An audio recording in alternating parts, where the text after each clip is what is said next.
नमस्कार, आप देख रहे हैं बिहार तक। मैं हूं आपके साथ सुकन्या सिंह। बिहार की 2 विधानसभा की सीटों पर उपचुनाव होगा। बता दें कि इन दोनों विधानसभा सीट पर उपचुनाव इसलिए हो रहे हैं क्योंकि यहां के विधायक का निधन हो गया है, जिस वजह से उपचुनाव के जरिए नए विधायक का चयन होगा। और इन दोनों विधानसभा सीट की इम्पोर्टेंस इतनी ज्यादा है कि दोनों ही ओर से महागठबंधन और एनडीए की तरफ से अपने अपने दावे किए जा रहे हैं। चलिए बात करते हैं तारापुर विधानसभा सीट की।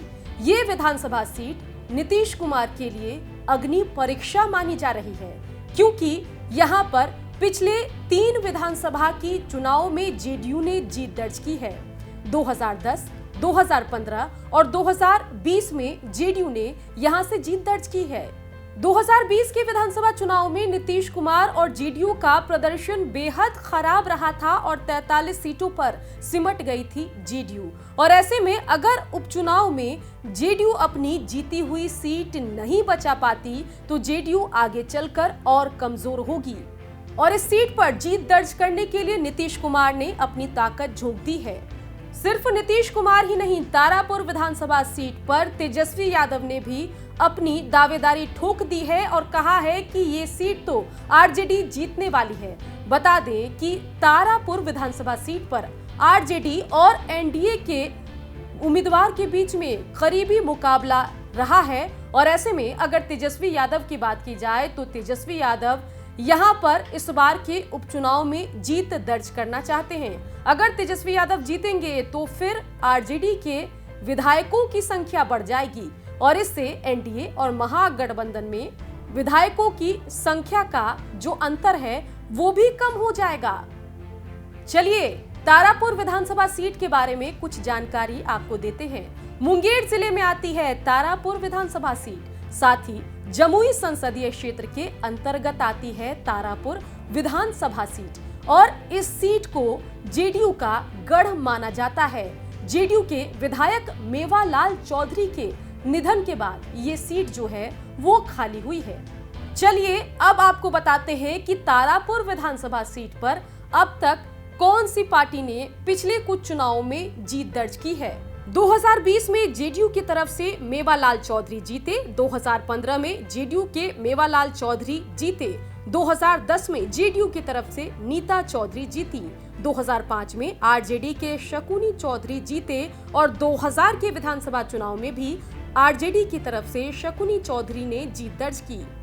बता दें कि बेशक ये विधानसभा सीट जेडीयू का गढ़ रहा है, लेकिन 2020 के विधानसभा चुनाव में मुकाबला बेहद करीबी रहा था। अगर आप जेडीयू के उम्मीदवार मेवालाल चौधरी के वोटों की संख्या को देखें और साथ ही आरजेडी के उम्मीदवार के वोटों की संख्या को आप देखेंगे तो आप पाएंगे कि जीत का अंतर सिर्फ 7000 कुछ वोटों का रहा।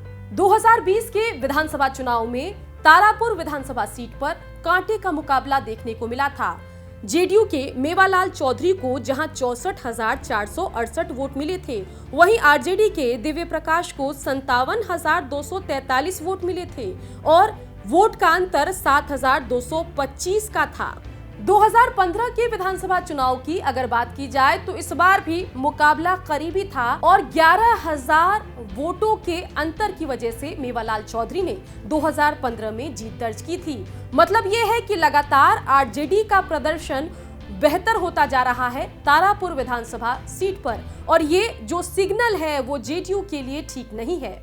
चलिए अब जानते हैं कि तारापुर विधानसभा सीट पर जातीय समीकरण क्या कुछ है। तो बता दें कि ये विधानसभा सीट जो है यादव और कुशवाहा वोटर की संख्या यहाँ पर सबसे ज्यादा है। इसके अलावा मुस्लिम वोटर की भी संख्या यहाँ ठीक ठाक है। साथ ही ब्राह्मण, राजपूत, रविदास और पासवान वोटरों की भी संख्या यहाँ पर अच्छी खासी है।